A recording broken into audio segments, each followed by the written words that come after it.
Hello, আমি প্রাঞ্জল বক্সি। আমাদের WBCS গাইডেন্সের আরেকটি ভিডিও নিয়ে চলে এসেছি। আজকে আমি যেটা নিয়ে আলোচনা করব সেটা তোমাদের জন্য খুব জরুরি, যারা ডব্লিউবিসিএস অ্যাসপিরেন্টস। সেটা হচ্ছে ইন্ডিয়ান পলিটি। ইন্ডিয়ান পলিটির কোন পার্টটা নিয়ে আলোচনা করব? গতকাল ইউপিএসসির অর্থাৎ আইএস পরীক্ষার প্রিলিমিনারি শেষ হয়েছে, তাতে 17টা পলিটি থেকে প্রশ্ন ছিল, ইন্ডিয়ান পলিটি। কি কি টপিক এসছে সেটা নিয়ে আমি আলোচনা করব, কারণ যে টপিকগুলো এসছে ধরে নিতে পারো সেগুলো খুব ইম্পর্টেন্ট টপিক। গত এক বছরের কারেন্ট অ্যাফেয়ার্সে সেগুলো এসেছিল এবং তার প্রসঙ্গ এসেছিল কোনো না কোনোভাবে, এবং সামনের ফেব্রুয়ারি মাসের যে প্রিলি আছে সেখানেও এবং তোমাদের ফাইনালেও এই টপিকগুলো নিয়ে তোমরা যে কোনো জায়গা থেকে তোমরা কোয়েশ্চেন পেতে পারো। যে টপিকগুলো আমি আজকে আলোচনা করে দেবো, যেগুলো গতকাল এসছে, সেগুলো তোমরা যদি তোমাদের বই থেকে ডিটেলস পড়ে নাও, I think it will be beneficial for you. So without wasting more time, let's begin. First, তোমাদের মনে রাখতে হবে 17টা প্রশ্ন এসেছিল। সব থেকে বেশি প্রশ্ন এসেছে ইকোনমিক্স থেকে, তারপরেই যদি আমি ধরি পলিটি থেকে 17টা প্রশ্ন এসছে। কি থেকে এসছে? Let's understand, try to understand that. First দেখো, প্রথমে আমরা যে টপিকটা নিয়ে আলোচনা করব পলিটির, সেটা হচ্ছে পার্লামেন্টারি ডেমোক্রেসি। যারা কিচ্ছু জানো না তারা শুনলেও বুঝতে পারবে, আমি চেষ্টা করছি খুব সহজ করে বোঝাতে, যে পার্লামেন্টারি ডেমোক্রেসিটা কি। পার্লামেন্টারি ডেমোক্রেসি মানেই হচ্ছে যেখানে কাউন্সিল অফ মিনিস্টার অর্থাৎ government will be responsible to Lok Sabha. কার প্রতি দায়ী থাকবে? লোকসভার প্রতি। এটাকে ঘুরিয়ে দিয়েছে যে government will be responsible to parliament and can be removed by it. Same idea একটু টুইস্ট করে দিয়েছে যে government will be responsible to parliament. Parliament means এখানে লোকসভার কথাই বলছে, এবং পার্লামেন্ট চাইলে গভর্নমেন্টকে রিমুভ করতে পারে। So this is the right statement, parliamentary democracy. তোমরা যে বই বাড়িতে আছে, লক্ষ্মীকান্তের বই থাকলে লক্ষ্মীকান্ত, অন্য কোনো ভালো বই থাকলে সেখান থেকে পার্লামেন্টারি ডেমোক্রেসি পড়ে নাও, তার কি কি ক্যারেক্টারিস্টিক আছে জেনে নাও, এবং পারলে গুগল করে নাও। There is enough material in Google, but you have to have a very clear conceptions about the definitions and characteristic of parliamentary democracy. গতকাল এটা এসেছিল। সেকেন্ড, ডিপিএসপি থেকে বেশ কয়েকটি প্রশ্ন এসছে। তার একটি প্রশ্ন ছিল, ডিপিএসপি মানে directive principles of state policy, অর্থাৎ বাংলায় নির্দেশমূলক নীতি। সেখানে একটি প্রশ্ন এসছে যে পার্লামেন্টের কোন অংশে সেপারেশন অফ এক্সিকিউটিভ ফ্রম জুডিশিয়ারির কথা উল্লেখ আছে। এক্সিকিউটিভ মানে তোমরা জানো, সেই প্রশ্ন এসছে এক্সিকিউটিভ কারা? এক্সিকিউটিভ হচ্ছে তারা যারা লটাকে ইমপ্লিমেন্ট করে। সেপারেশন অফ এক্সিকিউটিভ এন্ড জুডিশিয়ারির কথা বলা আছে directive principal of state policy. অর্থাৎ directive principal of state policy আমরা চেষ্টা করব সিরিয়াসলি পড়তে। বইটা খুলে নাও, ডাইরেক্টিভ প্রিন্সিপাল অফ স্টেট পলিসির যা যা বিষয় আছে চেষ্টা করো মেমোরাইজ করতে, প্রত্যেকটা আর্টিকেল ধরে ধরে। That will be very beneficial for you for the forthcoming examination. Next যে টপিক, সেটা হচ্ছে বেসিক স্ট্রাকচার। তোমরা নোট করে রাখতে পারো আমি যে টপিকগুলো বলছি। Basic structure of Indian constitution. আমি মোটামুটি যারা নিউজ ফলো করে তারা জানে যে বেসিক স্ট্রাকচারটা কেন এবছর ইম্পর্টেন্ট ছিল। বিকজ কেশবানন্দ ভারতী কেস সে আমরা জানি যে বেসিক স্ট্রাকচারের প্রশ্ন এসেছিল, যে basic structure was declared as inseparable, মানে basic structure cannot be amended. তো অ্যান্ড এই বেসিক স্ট্রাকচার নিয়ে কিন্তু কনস্টিটিউশনে আলাদা করে কোথাও বলা নেই যে this items will be included in basic structure. তাহলে বেসিক স্ট্রাকচার মধ্যে কি কি করতে পারে? ফেডারেলিজম করতে পারে, তার একটা লিস্ট দেওয়া আছে। সেই জায়গাগুলো আমরা বুঝবো যে বেসিক স্ট্রাকচার অ্যাকচুয়ালি কোনগুলো। এবং বেসিক স্ট্রাকচার বলতে কনস্টিটিউশনের যে অংশগুলোকে বোঝানো হয় আমাদের জানতে হবে সেগুলো অ্যামেন্ডেবল নয়, সেগুলো কোনো অ্যামেন্ড করা যায় না, অর্থাৎ তার কোনো পরিবর্তন করা যায় না। আমাদের মনে রাখতে হবে আরেকটি প্রশ্ন, যে জুডিশিয়াল ইনোভেশন ছিল এই বেসিক স্ট্রাকচার, এবং বেসিক স্ট্রাকচারটা 1973 সালের 24শে এপ্রিল কেশবানন্দী ভারতী কেসে এই বেসিক স্ট্রাকচারের প্রশ্ন আসে, এবং তাতে বলা হয় যে basic structure of the constitution cannot be amended, এর পরিবর্তন করা যাবে না, অ্যামেন্ড করা যাবে না। This is very important concept, basic structure. Next যে ইম্পর্টেন্ট কনসেপ্ট আছে সেটা হচ্ছে judicial review.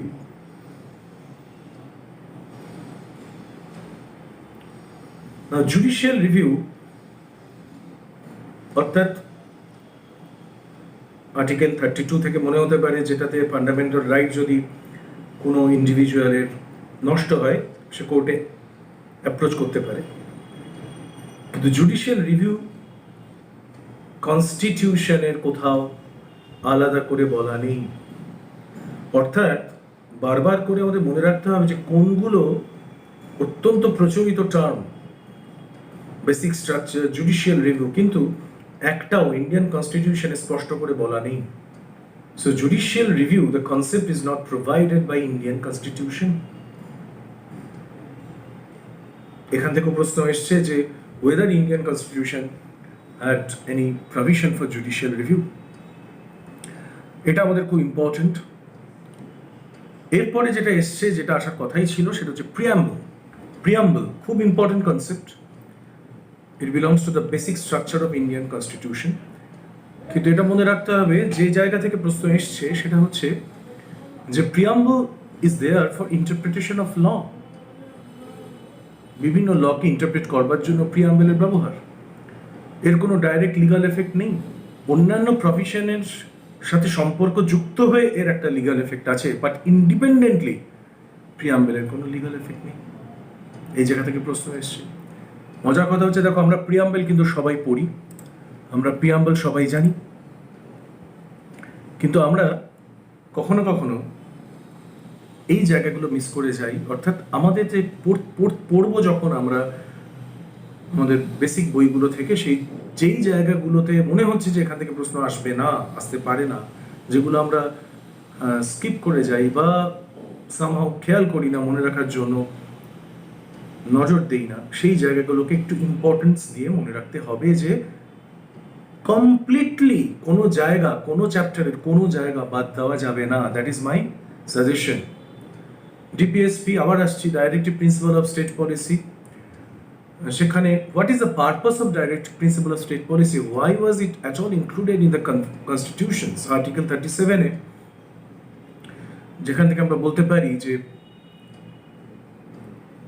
it has been included in the Indian Constitution to influence the making of law by state. তোমরা জানো সবাই, যারা সামান্য পড়েছো, যে ডিপিএসপি অর্থাৎ directive principal of state policy বা নির্দেশমূলক নীতি is not enforceable by court, unlike fundamental right.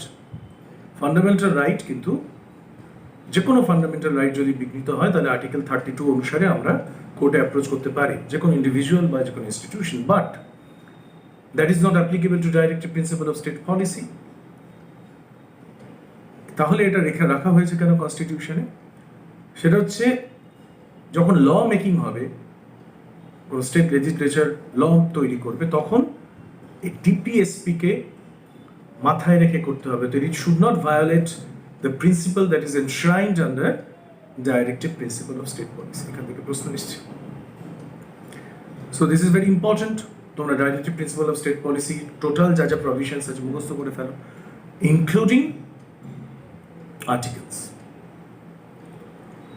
এরপরে যে টপিকটায় আমি যাব, পারলে তোমাদের আমি রিকোয়েস্ট করবো নোট করে নিও টপিকগুলো।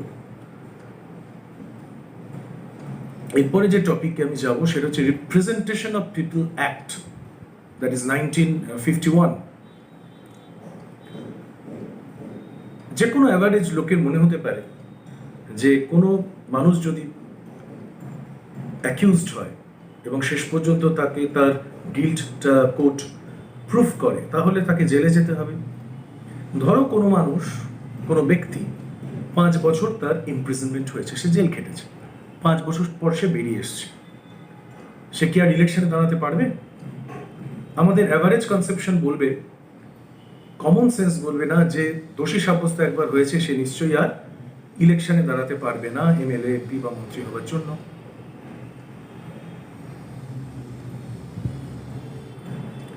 But representation of people act 1951 বলছে হ্যাঁ, even if a person is imprisoned for 5 years and he is released afterwards, for 6 years he is barred from participating any contest in election. 6 বছরের জন্য সে কোনো ইলেকশনে দাঁড়াতে পারবে না। But after that, after the completion of 6 years, he is eligible to be elected by the people.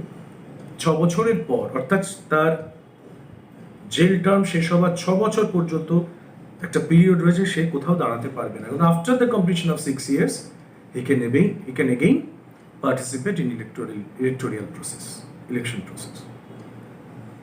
এখান থেকে প্রশ্ন এসছে। So representation of people act is very important for you. পার্লামেন্টের সেশন নিয়ে প্রশ্ন এসছে যে কটা সেশন পার্লামেন্ট, ওর কনস্টিটিউশনে কি বলে দেওয়া আছে যে কটা সেশনস হবে, প্রেসিডেন্ট কখন সেশন ডাকতে পারেন চাইলে, সেরকম কোনো মেনশন পার্লামেন্টে আছে কিনা? পার্লামেন্টে কিন্তু কটা সেশন হবে, কত দিনের জন্য হবে, এই কথা আলাদা করে বলা নেই। নেক্সট যে টপিক সেটা হচ্ছে আধার কার্ড। আধার কার্ড নিয়ে প্রশ্ন এসছে এবং আমি আমার যারা সামনে তোমরা শুনছো তাদের বলবো যে আধার কার্ড সংক্রান্ত যা যা ইনফরমেশন পারবে জেনে রাখো। What is the purpose of Aadhaar card, why was it that were introduced,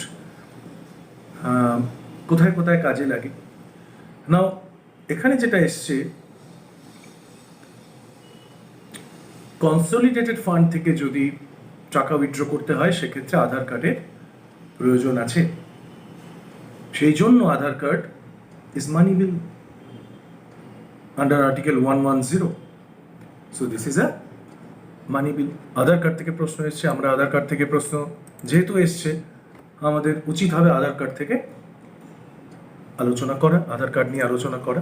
that should be a very pertinent work to do. তো এরপরে আমরা যেটা আসবো সেটা হচ্ছে রাজ্যসভার ভূমিকা। রাজ্যসভা থেকে প্রশ্ন এসছে, রাজ্যসভা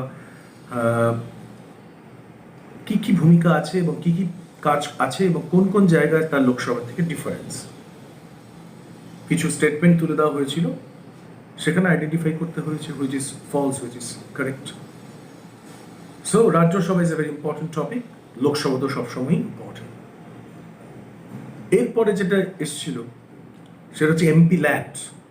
এমপি ল্যাডটা কি? মেম্বার অফ পার্লামেন্ট, সবাই তোমরা জানো। এমপি ল্যাড হচ্ছে local area development. MP lad scheme recommend করতে পারেন প্রত্যেকজন এমপি প্রতি বছর একটি অ্যামাউন্ট খরচ করবার জন্য তিনি তার রেসপন্সিবিলিটি থাকে, তিনি রেকমেন্ড করতে পারেন। ডাইরেক্টলি এমপির অ্যাকাউন্টে টাকা আসে না, তিনি স্কিম রেকমেন্ড করতে পারেন, and this recommendations is implemented by the local authorities. এবছর কোভিডের জন্য 2 বছর এমপি ল্যাডের টাকা আসছে না, সেই কারণেই প্রশ্নটা এসছে। আমি একটু আগেই বলেছিলাম যে আমাদের কারেন্ট অ্যাফেয়ার্স রিলেটেড যত টপিক আছে সেখান থেকে প্রশ্ন আসে, তার প্রমাণ এটা। বাকি যা যা এসছে সবই কিন্তু কারেন্ট অ্যাফেয়ারে এসেছে গত 1 বছরে। 5 কোটি টাকা করে খরচ করার মতো ক্ষমতা থাকে এবং এই টাকাটা কিন্তু রোল ওভার করতে পারে পরের বছর যদি সেই বছরে না হয়। এবং ডিস্ট্রিক্ট অথরিটি 10% অফ ওয়ার্ক অবশ্যই মনিটর করবে, ইন্সপেক্ট করবে, সে প্রভিশনও আছে। অর্থাৎ এমপি ল্যাড থেকে যা যা প্রভিশনস আছে তোমাদের জানতে হবে। এরপরে এসেছে ফান্ডামেন্টাল রাইটের কোয়েশ্চেন, আনটাচেবিলিটি, আর্টিকেল 70, সেটা কোন পোর্শনে আছে? Very easy question, one of the easiest questions.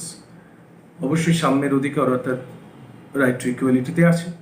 Next, budget থেকে প্রশ্ন এসছে, কারণ বাজেট যে কোনো সময়ের জন্য ইম্পর্টেন্ট। বাজেটের ম্যাক্রো ইকোনমিক ফ্রেমওয়ার্ক বলে একটা পার্ট আছে, সেটা সম্বন্ধে প্রশ্ন এসছে। তারপরে এসেছে what is the most important characteristic of the constitutional government? এখানে একটা কনসেপ্ট এসছে, সেটা হচ্ছে ডক্ট্রিন অফ লিমিটেড গভর্নমেন্ট। এটা হচ্ছে one of the important elements of constitutional government. What does it mean, doctrine of limited government? That means যে constitution can impose limitation